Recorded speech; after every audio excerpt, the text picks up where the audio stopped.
샬롬 반갑습니다. 하원 기도에 오신 것을 환영합니다. 이번에는 지혜로운 성경 생활입니다. 몇 년 전 알파고와 바드기사 간의 세계의 대결이 있었습니다. 이 대국은 AI인 알파고의 승리로 끝났습니다. 사람들은 경기 전에 사람이 이길 것이라고 예측했었습니다. 그 예측은 여지없이 빗나갔고 알파고가 승리를 했습니다. 사람들에게는 이 사건이 큰 충격이었습니다. 기계가 사람을 이긴 것입니다. 그러나 이 알파고도 하나님 앞에서는 안 됩니다. 왜냐하면 모든 지혜의 근본이 하나님이시기 때문입니다. 하나님이 없으면 알파고도 없습니다. 시가서를 보면서 하나님의 지혜를 보시길 간절히 원합니다. 먼저 잠언입니다. 잠언의 915개의 구절에는 분별이 있고 유익한 삶을 위한 실제적인 지침들이 나타나 있습니다. 이것들은 금지와 권고의 명령으로 적절히 배분되어 있습니다. 분별은 지혜의 동의어로 창조주께서 설계하신 대로 인생을 살아가는 삶의 기술을 의미합니다. 분별은 해야 할 것과 하지 말아야 할 것을 구별하여 줍니다. 우리는 해야 할 것에 대해서는 적극적으로 해야 하며 하지 말아야 할 것에 대해서는 단호하게 거부하는 신앙이 있어야 합니다. 영에 있어서도 마찬가지입니다. 우리는 영 분별이 있어야 합니다. 우리 앞에 놓인 것이 하나님께로부터 왔는지 그렇지 않은지 분별해야 합니다. 영 분별이 부족하십니까? 하나님께 영 분별의 은사를 달라고 기도해 보십시오. 영 분별을 할 때 우리에게 올바른 신앙의 길이 열립니다. 그리고 우리는 잠언이라는 책 안에서 지혜로운 삶의 방법을 찾을 수 있습니다. 잠언이라는 책 이름의 뜻은 지혜의 말씀, 격언이라는 뜻입니다. 저자는 대부분 솔로몬이 지었습니다. 책을 쓴 시기는 기원전 970년에서 700년 사이입니다. 이 책은 시가서이며 지혜의 말씀이 담긴 책입니다. 잠언의 주제는 여호와를 경외하는 것이 지식의 근본이라는 잠언 1장 7절이 주제입니다. 구조로는 솔로몬의 잠언 1집 1장에서 9장입니다. 솔로몬의 잠언 2집 10장 1절로 22장 16절입니다. 지혜자의 잠언 1집이 22장 17절로 24장 34절입니다.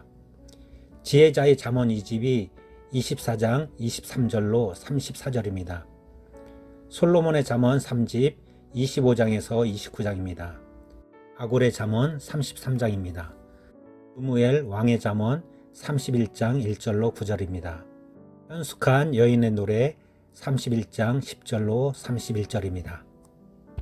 잠언은 지혜의 말씀을 모아놓은 책입니다. 지혜는 우리가 살아가는데 꼭 필요한 것입니다. 어떤 곳에서 어떤 일을 만나든지 지혜롭게 행동한다면, 하나님이 주신 지혜로 올바른 길을 선택한다면 우리는 언제든지 어려움을 잘 해결할 수 있고 성공할 수 있을 것입니다. 하나님이 주신 지혜는 세상의 모든 지혜보다 더 지혜롭습니다. 한마디로 잠언은 인생의 성공을 보장하는 지혜의 보따리라고 말할 수 있습니다. 잠언에는 삶을 살아갈 때에 알아가야 할 여러 가지 지혜를 말해주는 글이 많습니다. 남자와 여자의 성에 대한 하나님의 생각, 세상을 사랑하는 문제, 하나님을 아는 지식, 지도자가 되는 법, 친구관계, 결혼과 가정의 문제, 돈과 재산을 관리하는 법, 도덕윤리와 성격, 시간을 관리하는 법, 지혜롭게 말하기 등이 있습니다. 다음은 전도서입니다. 때늦은 깨달음이 언제나 깊은 인상을 남기는 것은 아픔을 겪었기 때문입니다. 솔로몬의 전도서가 바로 그런 책입니다. 전도서를 읽다 보면 성공적인 삶을 구성하는 요소들을 나열한 목록을 읽는 느낌이 듭니다. 솔로몬은 지혜, 쾌락, 부귀, 일, 친구, 인기, 우상숭배, 결혼, 자녀, 지위 등 최고의 선호로 여겨 모두 시도해 보았지만 결국 그 모든 게 헛되다고 선언합니다.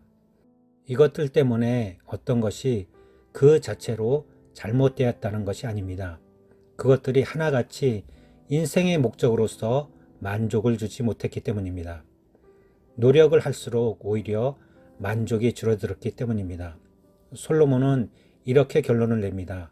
전도서 12장 13절입니다. 하나님을 경외하고 그 명령을 지킬지어다. 이것이 사람의 본분이니라. 전도서의 책 이름의 뜻은 전도자 곧 설교자를 가리킵니다. 저자는 솔로몬입니다.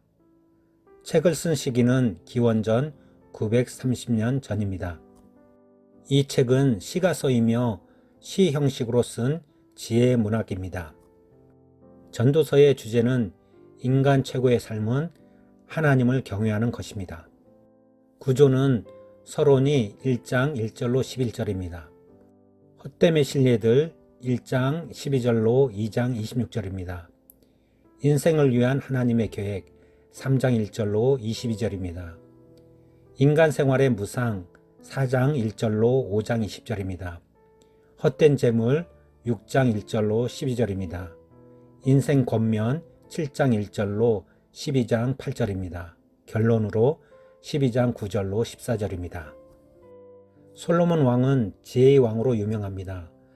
그가 왕이 되어 하나님께 제사를 드릴 때 하나님께서는 그에게 원하는 것이 무엇이냐고 물었습니다.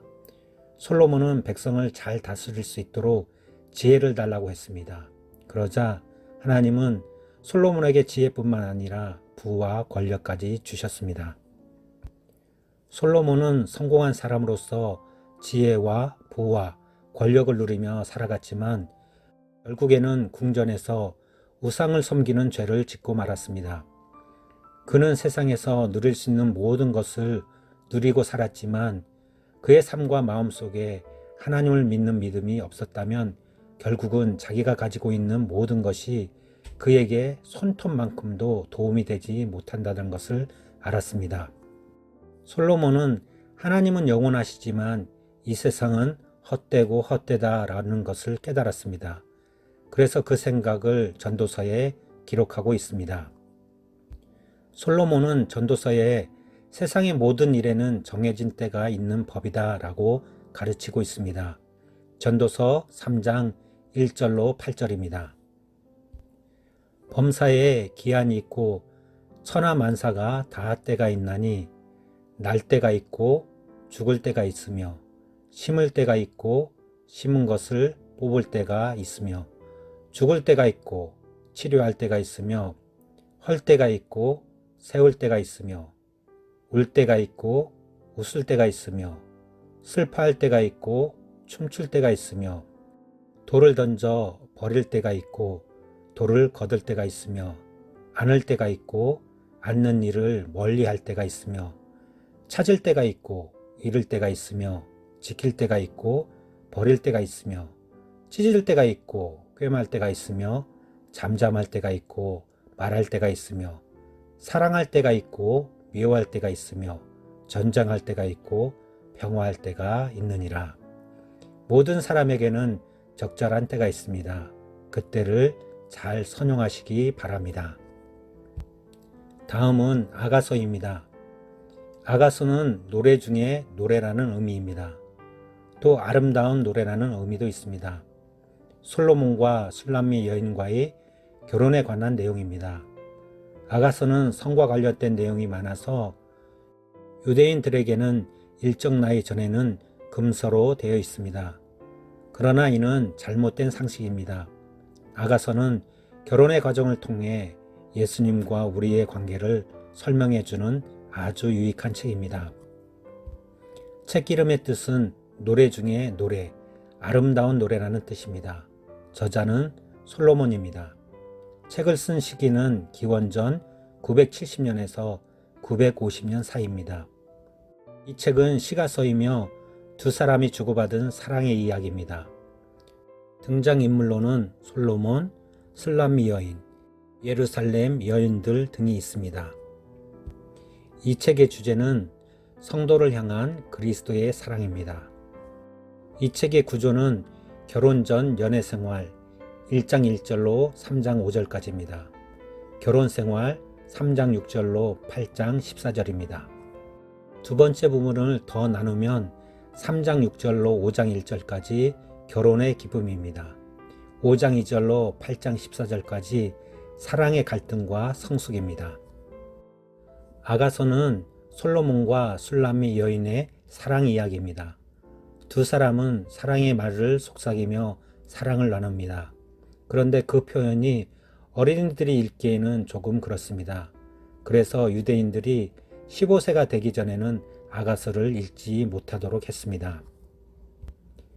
많은 성경학자들은 아가서가 교회를 향한 예수님의 사랑을 표현한 것이라고 말합니다. 신약 성경에는 교회를 예수님의 신부라고 부릅니다. 아가서를 통해서 본 예수님의 사랑은 정말 너무나 크고 아름답습니다. 그리고 우리가 너무나 귀한 존재라는 것을 알 수 있습니다. 모든 사람들이 질투할 만큼 사랑을 받은 술람미 여인처럼 우리도 예수님께 크고 놀라운 사랑을 받고 있습니다. 예수님이 우리를 향해 사랑한다며 팔을 벌리고 계시는데 우리는 어떻게 해야 합니까? 술람미 여인이 솔로몬을 사랑한 것처럼, 아니 그보다 더 많이 예수님을 사랑할 수 있어야 합니다. 기도하겠습니다. 하나님, 우리에게 지혜를 주시되 분별의 지혜를 허락해 주옵소서. 하나님께서 하라는 것과 하지 말라는 것을 분별하게 하시사 다시는 하나님의 말씀을 어기는 일이 없게 하옵소서. 하나님, 또한 때를 분별할 수 있는 지혜도 허락해 주옵소서. 공부할 때를 알게 하시며 일할 때를 알게 하옵소서. 또 앉고 일어설 때를 알게 하옵소서. 이 나라 위정자들에게도 때를 아는 지혜를 허락해 주옵소서. 때를 알아 올바른 정치를 하게 하옵소서. 하나님, 우리 모두는 주의 신부입니다. 신랑 되신 예수님과 동행하게 하옵소서. 예수님을 기뻐하는 성도 되게 하옵소서. 예수님만 따르고 사랑하게 하옵소서. 무엇보다 우리에게 영분별의 은사를 허락해 주옵소서. 예수님의 이름으로 기도합니다. 아멘.